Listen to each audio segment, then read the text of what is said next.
Bonjour à tous, ravi de vous retrouver dans ce nouveau numéro des Talks Humanis. Alors aujourd'hui, on va parler testing agile. Les méthodologies agiles et DevOps irriguent actuellement les entreprises françaises. Donc dans ce contexte, le testing doit se réinventer. Donc qu'est-ce que le testing agile? Comment faut-il appréhender le sujet? Nos ingénieurs sont-ils suffisamment formés? Quid de l'outillage? Eh bien toutes ces questions, je vous propose d'aller les poser à nos experts. Allez, suivez-moi, c'est parti!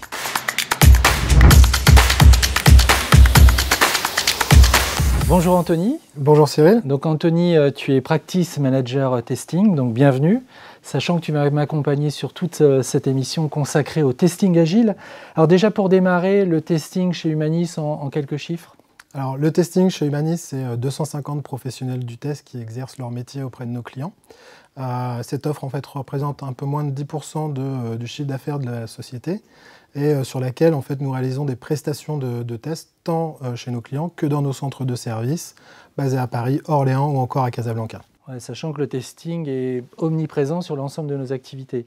Alors là, on va parler testing agile. Alors pourquoi est-ce un sujet central ? Pourquoi est-ce que c'est un sujet central? On le voit bien depuis déjà plusieurs années, l'avènement de l'agilité et du DevOps et de son adoption massive auprès de nos clients amène nos testeurs à repenser leurs compétences.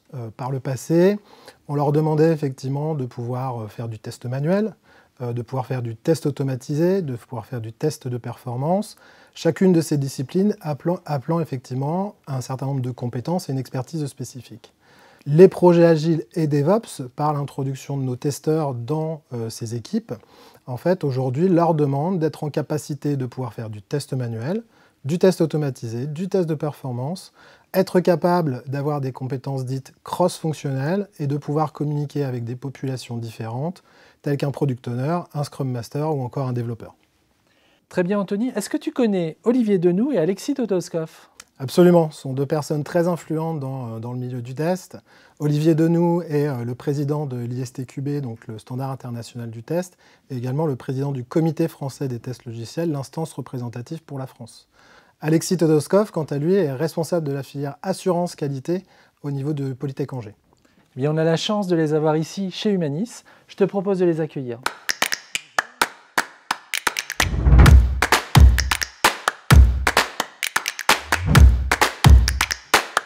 Olivier, Alexis, bonjour. Merci d'avoir accepté notre invitation. Moi, je suis d'autant plus flatté d'avoir votre présence parce que quand on a préparé cette émission avec Anthony, il m'a dit on ne peut pas faire d'émission testing agile sans avoir Olivier et Alexis. Vous êtes deux éminences grises du testing, tu as dit deux voix qui comptent. Donc merci d'être ici et tant mieux pour nous. Olivier, je vais commencer par vous. J'ai une première question sur le testing agile. La question qu'on peut se poser, parfois quand il y a des nouveaux phénomènes qui arrivent, on a tendance à se dire attends, c'est un buzz marketing, ça sert à rien de... Est-ce que c'est un buzz marketing ou est-ce qu'il y a une vraie réalité derrière ce terme testing agile? Alors, je pense qu'il y a une vraie réalité, ce n'est pas uniquement un buzz marketing, bien évidemment. Je pense que ça répond aussi à un besoin sociétal. Aujourd'hui, on est dans une société qui est hyper connectée, qui est dans un mode où la valeur est très importante et qui est très impatiente. Et tout ça, évidemment, c'est ce qui est rencontré directement dans l'agilité. Et automatiquement, l'informatique s'adapte et donc utilise, je veux dire, les méthodologies qui vont bien. Donc, c'est loin d'être un buzz marketing, bien évidemment. Donc, une vraie réalité. Alors, donc, vous êtes à la fois président du CFTL et de l'ISTQB. Donc, en ce qui concerne les certifications, ça c'est votre sujet. Oui. Est-ce qu'aujourd'hui, il y a des certifications dédiées au test agile? Alors oui, il y a plusieurs certifications donc, qui ont été développées par l'ISTQB. Donc effectivement, il y a un niveau fondation agile qui existe déjà sur le marché depuis environ 4 ans. Et aujourd'hui, là, c'est pratiquement un scoop. On vient de sortir le niveau avancé, donc il vient d'être accepté en Inde il y a quelques jours. Et il va être donc disponible sur le marché français d'ici quelques mois. Et est-ce que vous avez des chiffres à nous donner, je ne sais pas, des pourcentages? Aujourd'hui, ça représente sur 100 ingénieurs certifiés, combien le sont dans la partie testing agile? Alors, il y a deux choses qu'il faut distinguer. Aujourd'hui, pour répondre directement à la question, on est en dessous des 5%. D'accord. Mais par contre, c'est la certification qui connaît la plus grosse progression, la plus forte progression depuis la création de l'ISTQB et depuis le niveau fondation. Donc, il y a une vraie demande. Il y a une vraie demande. Mais est-ce que ça veut dire qu'aujourd'hui, si vous aviez un jeune ingénieur devant vous, qui se consacre au testing. On en discutera avec Alexis. Est-ce que vous lui diriez, allez, il faut absolument que tu passes cette certification, ou non, c'est juste un nice to have, c'est pas nécessaire? Alors aujourd'hui, c'est de plus en plus nécessaire. Les niveaux fondation, que ce soit au niveau agile ou au niveau traditionnel, deviennent aujourd'hui des conditions sine qua non pour entrer en tant que professionnel du test dans l'entreprise. Donc c'est de plus en plus demandé. Pour vous donner un ordre d'idée, au niveau mondial, on est à plus de 700 000 certifiés aujourd'hui sur les niveaux fondation. Et la France est-elle en avance, en retard sur le sujet? Alors la France n'est pas à la traîne. Je pense qu'on est plutôt bien, on est plutôt dans la moyenne mondiale. On a été assez rapide avec le CFTL sur la balle pour fournir en fait cette certification agile au marché français, et l'adoption reste tout à fait dans les lignes de l'ISTQB. Alexis, vous, en tant que représentant du monde des écoles d'ingénieurs, je ne sais pas, est-ce que vous avez un commentaire par rapport à ce qui vient d'être dit côté Olivier? C'est sûr qu'il y a une évolution aujourd'hui dans le test agile, on l'a vu avec l'Observatoire des métiers, et une évolution nette de cette demande en test agile, c'est-à-dire que l'agilité devient aujourd'hui prédominant dans le monde du développement logiciel en général. Sachant que, Anthony l'a dit, vous êtes maître de conférence à l'ISTIA, ou Polytech Angers, c'est la même chose? Oui, alors Polytech Angers, c'est le nouveau nom depuis maintenant 1 an. On était ISTIA pendant de nombreuses années. Et notamment qui jouit d'une solide réputation dans tout ce qui est formation testing. Alors, vous, au sein de vos différents cursus, y a-t-il un cursus ou un programme de cours testing agile? Alors, pas testing agile en proprement dit, puisque le cours que l'on met en place et la formation qu'on met en place aujourd'hui au niveau de l'université d'Angers, rattachée à l'école d'ingénieurs d'Angers, c'est la formation en qualité logicielle de 450 heures à peu près, qui est la première en France à avoir été dédiée à ce domaine-là, puisque la première promotion est sortie en 2000, donc on va fêter nos 20 ans de formation. Plus de 400 ingénieurs aujourd'hui, qualité logicielle, sont sortis de l'école. D'accord, mais donc pas de parcours testing agile, donc est-ce que ça veut dire qu'il y a un trou dans la raquette, ou est-ce que ça va évoluer? Non, pas uniquement du testing agile. En fait, évidemment qu'il y a une part très importante sur le testing agile ou sur l'agilité au sens large du terme, mais pas uniquement le testing agile. Pour nous, la qualité logicielle est plus large. Il y a l'assurance qualité, le management de la qualité, il y a la qualité produit, la qualité process, il y a de la sûreté de fonctionnement, de la sécurité si vous préférez. Voilà, tous ces éléments forment la formation, avec une partie, c'est vrai, sur l'agilité, les cycles et process agiles, Scrum, Safe, enfin tous les éléments, projets, produits que l'on connaît autour de ces aspects-là. D'accord. Et j'imagine que vous êtes régulièrement en contact avec les employeurs. Est-ce que vous ressentez une pression de la part des entreprises aujourd'hui sur ce type de compétences? Oui, alors tout à fait. L'agilité aujourd'hui a fait monter un certain nombre de métiers. Je pense notamment au métier d'automatisation, qui dans l'agilité devient quasiment très important, mais pas que. On s'aperçoit de plus en plus, et nos formations ont évolué en ce sens également, qu'aujourd'hui, on ne parle pas de gestion de projet, mais de gestion des hommes. Puisque dans tous ces projets agiles, l'homme est central de l'organisation. Donc, on a rajouté l'analyse comportementale, on a rajouté la conduite du changement, on a rajouté évidemment ces aspects qui nous semblent essentiels à la réussite d'un ingénieur dans ce type de métier. Toi, Anthony, en tant que représentant des ESN, quel regard portes-tu sur la formation des ingénieurs dans le testing? Alors, comme vient justement de le présenter Alexis, ce qui fait la force effectivement de cette filière avec un volet assurance qualité assez fort, c'est qu'il faut intervenir en fait des professionnels du métier. Je fais notamment partie effectivement des personnes qui forment les nouveaux candidats. Aujourd'hui, en tant que SN, nous devons de faire monter en compétence nos collaborateurs. Cette capacité à pouvoir les former n'est pas, à mon sens, suffisant pour être en capacité effectivement de répondre aux enjeux de l'agilité et notamment du test en mode agile et du DevOps. C'est-à-dire que chez Humanis, aujourd'hui, on a des programmes de formation spécifiquement centrés sur le sujet du testing agile? Oui, absolument. On a pris conscience, effectivement, il y a déjà quelques années, qu'il y avait une nécessité, qu'il y avait un besoin, effectivement, d'aller vers ce type de formation. La réponse chez Humanis a été de mettre en place un parcours de formation complet à l'agilité et au DevOps, en intégrant, effectivement, une expertise entre les deux, qui est le métier du test dont je porte l'activité. Alexis, on le voit, Humanis déploie des programmes de formation en interne. Est-ce que vous, par rapport à ça, vous êtes à même de nous proposer aussi un accompagnement sur le sujet? Oui, tout à fait. Outre la formation initiale dont j'ai parlé tout à l'heure, nous avons également mis en place depuis maintenant 3 ans une formation continue qui va aider les entreprises justement à améliorer la maturité de ces ingénieurs en interne pour permettre de prendre en compte notamment ces évolutions métiers qui apparaissent, avec notamment cette partie agilité. On le voit en vous écoutant, chacun d'entre vous dans votre domaine, vous avez entrepris des actions autour du testing agile. Mais si on devait faire un bilan à date, est-ce qu'aujourd'hui, sommes-nous en phase avec les attentes du marché? Est-ce que le bilan est satisfaisant ou doit-on encore progresser sur le sujet formation de nos ingénieurs? Olivier? Alors clairement, on peut mieux faire. Aujourd'hui, il y a encore beaucoup de sujets qui doivent être adressés, que ce soit au travers de la certification ou au travers de l'enseignement. Pas seulement d'ailleurs au niveau de l'agilité en tant que telle, mais au niveau du test de manière beaucoup plus générale. Donc ce sont des initiatives que nous soutenons, que ce soit au niveau du CFTL ou au niveau de l'ISTQB, pour faire évoluer, faire bouger les lignes, faire évoluer les mentalités et arriver à une offre qui est beaucoup plus en phase avec la demande du marché. D'autres commentaires? Oui, tout à fait. En fait, ce qui se passe, c'est qu'aujourd'hui, nos ingénieurs qui sont spécialisés en qualité logicielle vont avoir entre 8 et 10 offres de stage, voire 8 à 10 offres d'emploi à la sortie. C'est-à-dire qu'il y a une véritable pénurie d'ingénieurs spécialisés dans ce domaine.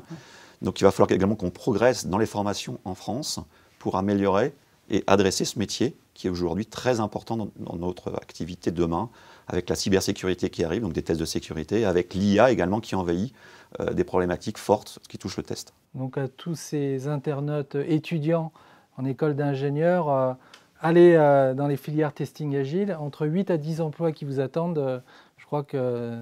C'est un message encourageant. C'est un message encourageant. Olivier, Alexis, merci beaucoup. Donc je retiens qu'il y a à la fois d'énormes débouchés pour nos ingénieurs sur la partie testing, mais surtout il y a encore beaucoup à faire sur la partie formation. Anthony, un dernier mot pour conclure cette séquence? Un complément, effectivement, au-delà des aspects formation au métier du test qu'on vient d'aborder ensemble, il y a également un autre volet qui s'appelle le volet outillage, pour lequel il est nécessaire effectivement de monter en compétence vis-à-vis de nos ingénieurs. Eh bien justement, outillage, c'est la thématique de notre prochaine séquence. Et je te propose d'accueillir notre partenaire Microfocus. Alors maintenant, on a le plaisir d'accueillir un partenaire très important pour Humanis, Microfocus. Et donc, nos deux représentants, Richard Lavolée. Richard, bonjour. Vous êtes Alliance Manager chez Microfocus, donc en charge de tous les partenariats. Et notre expert, Gérard Daniel. Bonjour Gérard, merci d'être ici.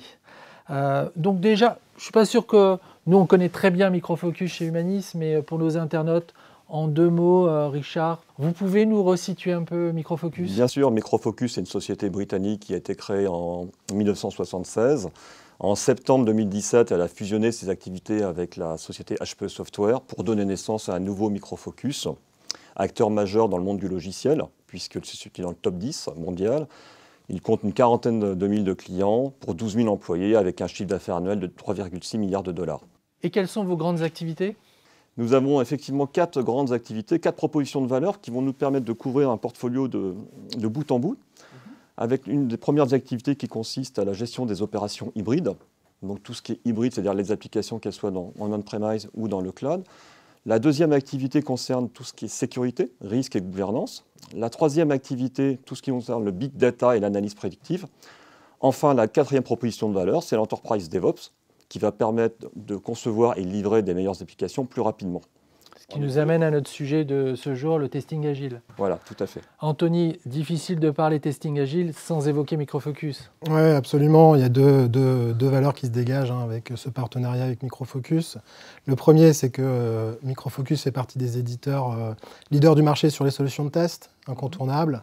Et la deuxième proposition, c'est qu'il propose des produits effectivement où l'assurance qualité est au cœur de la solution. En parlant de solutions de test, justement, Gérard, quelles solutions avez-vous développées côté Microfocus pour accompagner nos clients dans leur démarche agile? Alors, la pierre angulaire, c'est vraiment ALM Octane. C'est un outil unique autour duquel vont se retrouver à la fois les Scrum Masters, les Product Owners, les développeurs et bien sûr les testeurs.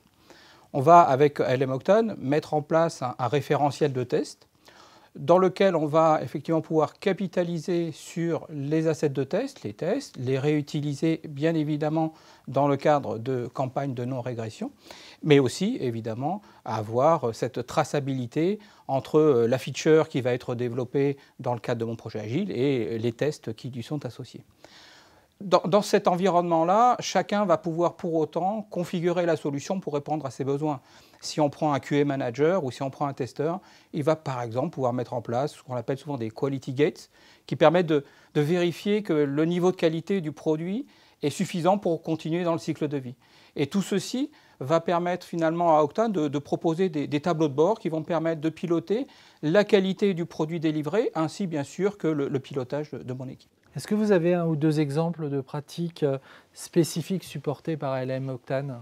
Alors, dans le monde agile, il y a eu vraiment une recrudescence de ce qu'on appelle souvent le test exploratoire. Donc, dans ALM Octane, on va vous aider dans le test exploratoire en permettant finalement à l'utilisateur de pouvoir tester sans forcément suivre un cahier de test très précis.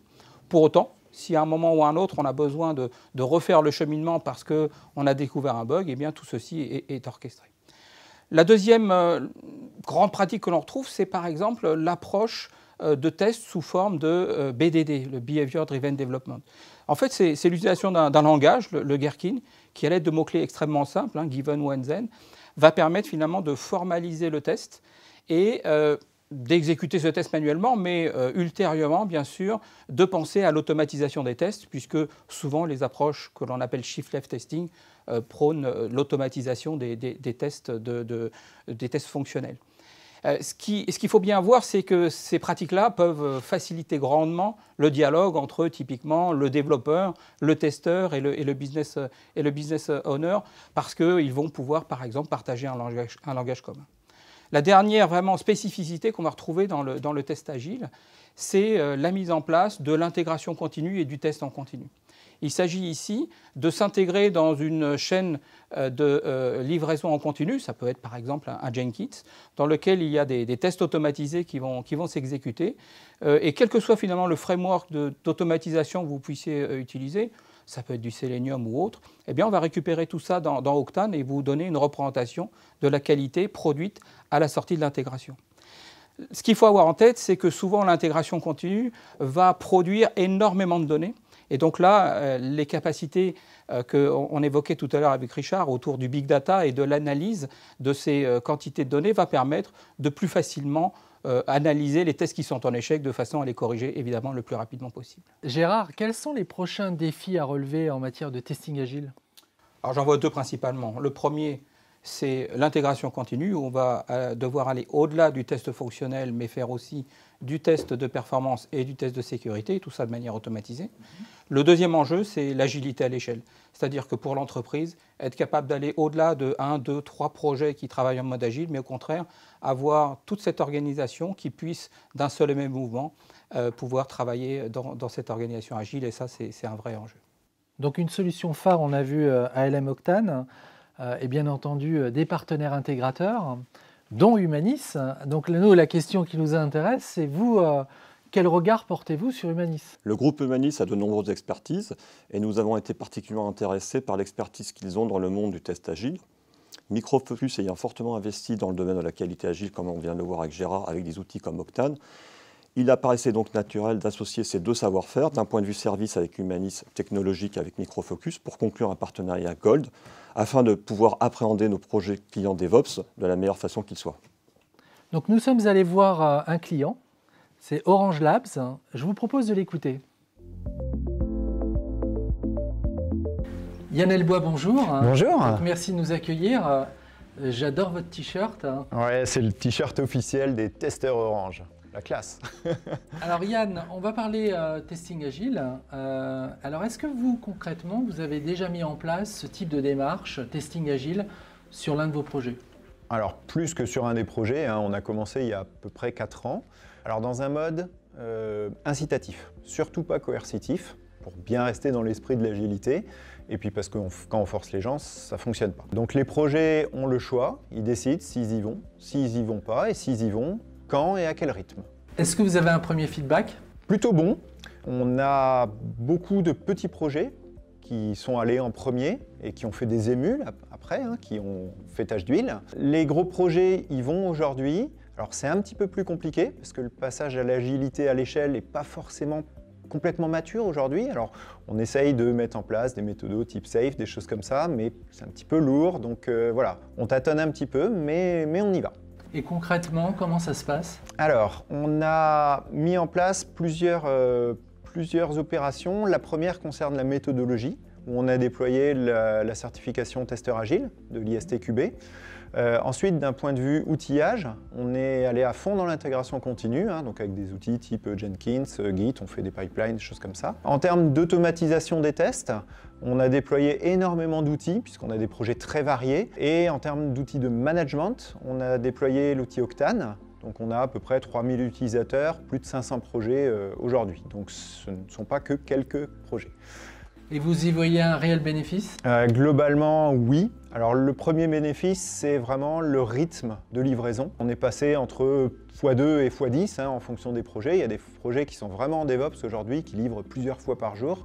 Donc ça, c'est vraiment un bénéfice très important. Deuxième bénéfice, je dirais la professionnalisation du métier de testeurs, avec des gens qui, avec l'automatisation, etc., ont vraiment une motivation et leur métier est monté en gamme, si je puis dire. Et c'est vraiment très agréable, très motivant pour les gens. C'est mieux que faire du test manuel toute la journée.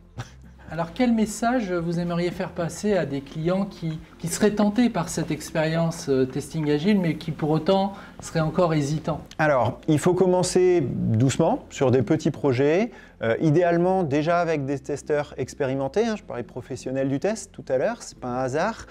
Se faire aider par des coachs, au moins au début. Ne pas essayer d'être jusqu'au boutiste, prendre une méthode et l'appliquer à la lettre, c'est plutôt le mix de méthodes en fonction des projets, des contextes qui va bien fonctionner. Faire attention aux processus de l'entreprise qui souvent ne sont pas adaptés à l'agile.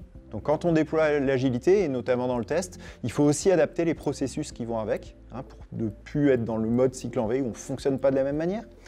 Et dernière chose, ne pas espérer faire des économies mirifiques par l'automatisation.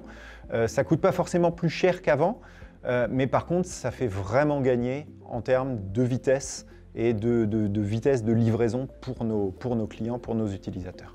Yann Elbois, merci beaucoup. Mais je vous en prie. On remercie notre client Yann Elbois, qui était quelqu'un d'à la fois très sympathique et très compétent. Qu'est-ce qu'on peut retenir de ce cas client ? Alors, ce que je retiendrai, c'est qu'effectivement, en termes d'approche, Yann Elbois a eu la bonne façon d'aborder le sujet.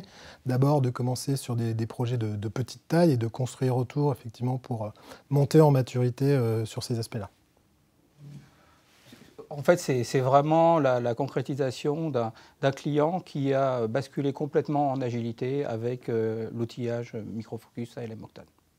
Gérard, merci pour cet éclairage. Richard, merci beaucoup.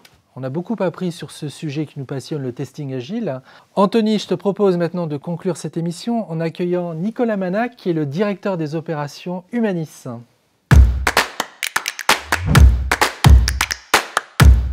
Donc Nicolas nous a rejoint. Nicolas, bonjour. Bonjour. Donc on se retrouve en famille pour cette conclusion. Anthony, une question sur le recrutement. On l'a vu, il y a une vraie attente du marché sur le testing agile. Alors est-ce qu'on recrute chez Humanis ? Absolument. On recrute non seulement des ingénieurs dont c'est la vocation de s'investir sur le métier du test, et on est capable également de pouvoir les accompagner dans leur montée en compétences, notamment avec nos parcours de formation complets au test agile. Donc Humanis recrute, c'est une bonne nouvelle. Alors Nicolas, question sur l'offre Humanis et notamment la place du testing. On sait qu'on a une offre très large. Quelle place accorde-t-on au testing ?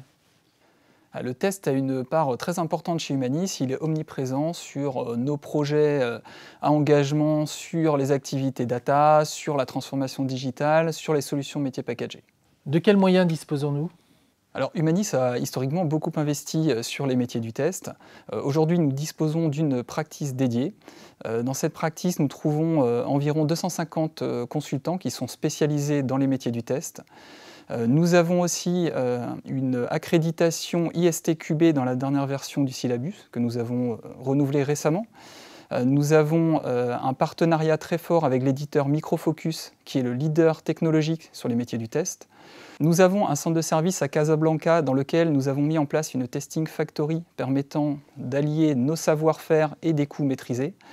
Et nous avons un centre de service à Orléans qui est dédié au métier du test et qui nous permet là aussi d'apporter des coûts maîtrisés tout en ayant une forte proximité avec nos clients. Donc de nombreux atouts. Et c'est vrai qu'à Orléans, une vraie place forte du testing chez Humanis. Quel message tu aimerais faire passer, ce dernier mot, à nos clients qui hésiteraient encore à nous confier leur projet testing? Eh bien, travailler avec Humanis sur les métiers du test, c'est travailler avec une société qui a eu la volonté historique de s'implanter sur ces métiers, d'en développer les savoir-faire.